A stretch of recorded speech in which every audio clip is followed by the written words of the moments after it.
Hello and welcome to another episode in our State of the Election series. We recently put out a video about the disadvantages that President Donald Trump has going into his re-election campaign. So in this video, we're going to look at the possible advantages he has over Vice President Joe Biden, and how those advantages could certainly help lead to his re-election.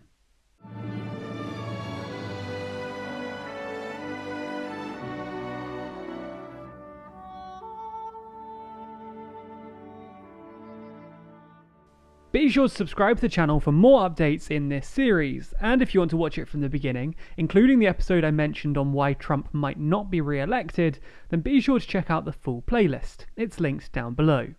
So, to break down Trump's advantages, let's take a look at a model proposed by American University Professor of History Alan Lichtman, which he calls the keys to the White House. In this model, Lichtman gives 13 keys that, depending on the circumstances of the race, can predict the outcome. If the incumbent holds a majority of the keys, then they're favoured to win the White House, and if they don't, well, it might not end up so well for them on election day.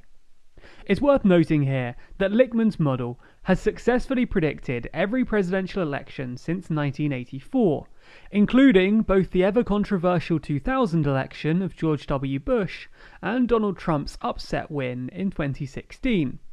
So let's quickly run through what these keys are, and then we'll discuss each one in turn, as well as how they apply to President Trump. They are party mandate, party contest, incumbency, third-party challenge, short-term economy, long-term economy, policy change, social unrest, scandal, foreign military success, foreign military failure, incumbent charisma, challenger charisma. Let's start at the beginning. Party mandate refers to the incumbent party's performance in the midterm elections, and if they have more seats in the House of Representatives than they did before the midterms. Now, obviously, as the Democrats took control of the House in 2018, this is the first key that the president has lost. Whether the incumbent has a serious primary challenge can certainly be a problem for them. In 1992, for example, Pat Buchanan challenged then-President George H.W. Bush for the Republican nomination. While he never came close to gaining the nomination, it certainly posed a problem for President Bush heading into the general election against then Arkansas Governor Bill Clinton.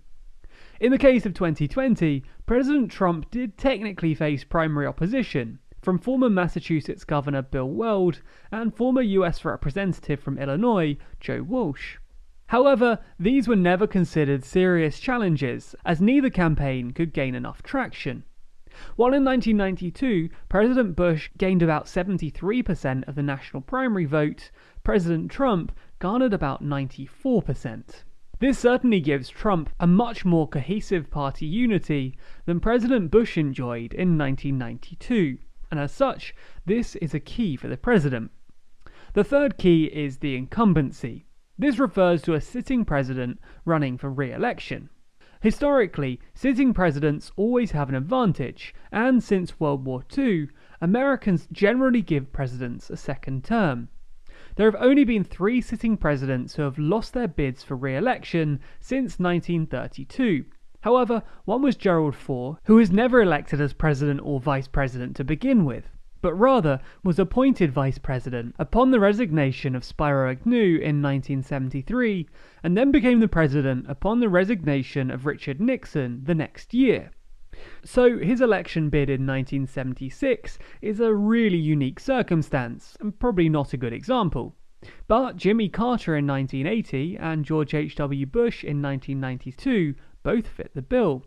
And in both cases, there was economic turmoil and a serious challenge for the nomination from within their parties. So, considering that he's an incumbent and doesn't face any serious challenges, this is another key in President Trump's favour. The fourth key is the third-party challenge. Once again, we can refer to the 1992 election, in which Texas billionaire and businessman Ross Perot ran as an independent. Whether or not his presence in the race was enough to influence the election in Clinton's favour is a point of contention, and ultimately there's no way to know for sure. But it certainly looks like the third-party contender did disadvantage Bush. So now, with Kanye West announcing his candidacy on Twitter, and speculation that it was just a publicity stunt, it's unclear whether we can put this key in the president's column or not. However, for now, we'll assume that West's challenge is not serious, and put the key in Trump's column. We made a whole video earlier this week about West's announcement, so check out that video by clicking the link in the description. The short-term condition of the economy makes the fifth key. Now, this is another one which certainly could go in Trump's favour, because the economy was doing rather well before the pandemic. Back in February, we did a whole video about the strength of the Trump-era economy, and of course there's a link below. But the question is, how much of the economic strain right now will voters hold President Trump responsible for? While most voters will probably acknowledge that the coronavirus is not his fault directly, polls also show that they disapprove of his handling of the crisis. That could translate to voters holding him responsible for the economy, because if he'd handled the pandemic better, the economy might not have suffered as much as it has.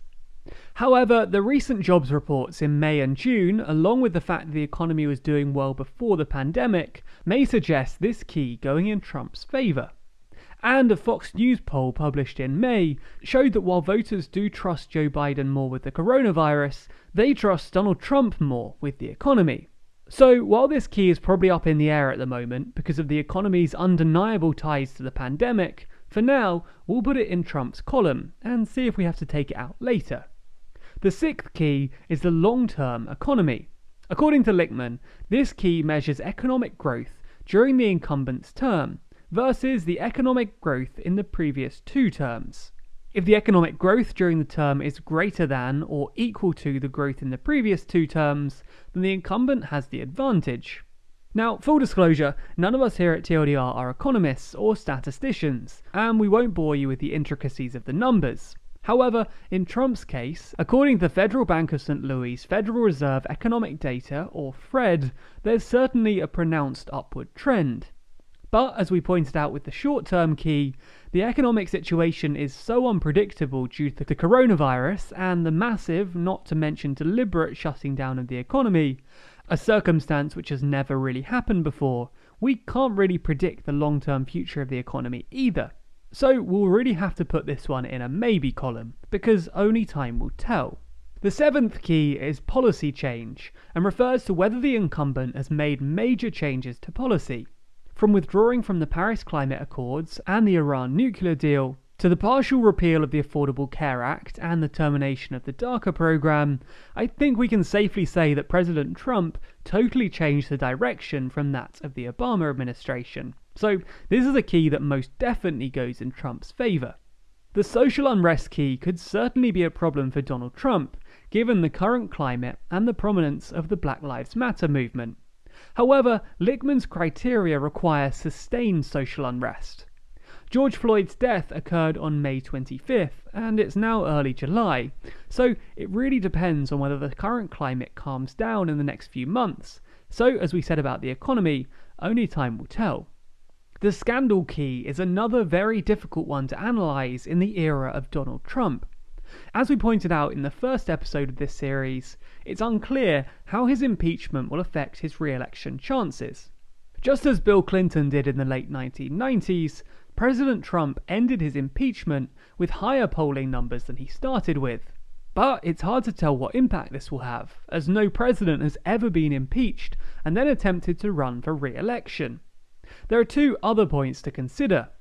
The Supreme Court has ruled in two cases regarding the president's tax returns, and we've already discussed that in another video. But as the courts remanded both cases to lower courts, they're unlikely to be resolved before the election, and it's possible that this issue won't affect the election at all. The other point is if the DOJ's investigations into the origins of the Russia probe become a criminal investigation. If Joe Durham, the US attorney conducting the investigation, announces new information that would damage Biden as a member of the former administration who authorized the investigations into the Trump campaign, then it could end up working in Trump's favor. So, as this is all new ground in terms of predicting an election, and considering how well Trump seems to cope with scandals, this is another key that we'll have to put in the maybe column. The 10th and 11th key both deal with foreign affairs, with the 10th stipulating that the incumbent administration cannot have any significant foreign affairs failures, and the 11th key dealing with if the administration has had any major foreign policy achievements. In Donald Trump's case, this all depends on your point of view. If you agree with withdrawing from the Paris Climate Accords, the Iran nuclear agreement, imposing tariffs, the softening of relations with North Korea, and the assassination of Iranian General Soleimani, then you might say that Trump deserves both keys. However, people on the other side of these issues might say that these are foreign policy disasters, and thus the president might not end up with either key. We'll leave it to you to decide on that one. And the 12th and 13th keys are also a bit subjective. They deal with the charisma of the candidates.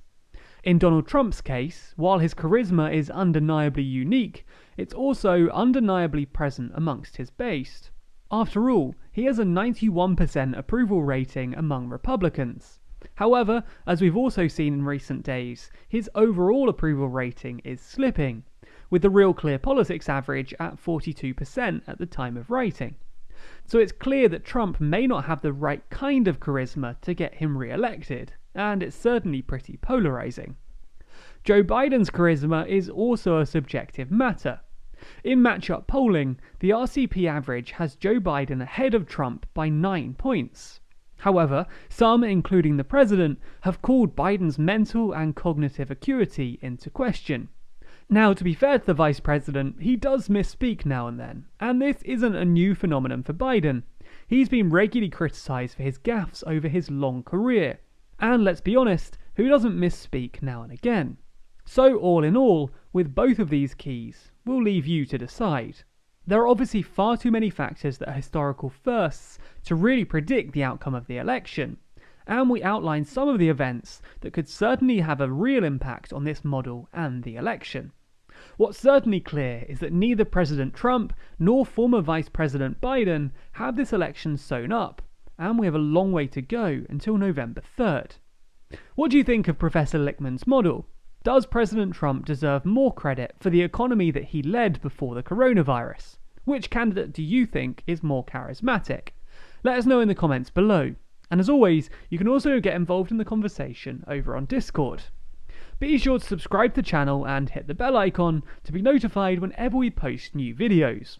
And as I mentioned at the start, you can find a link to all of our State of the Election videos in the playlist below. Special thanks to our Patreon backers whose support makes videos like this one possible.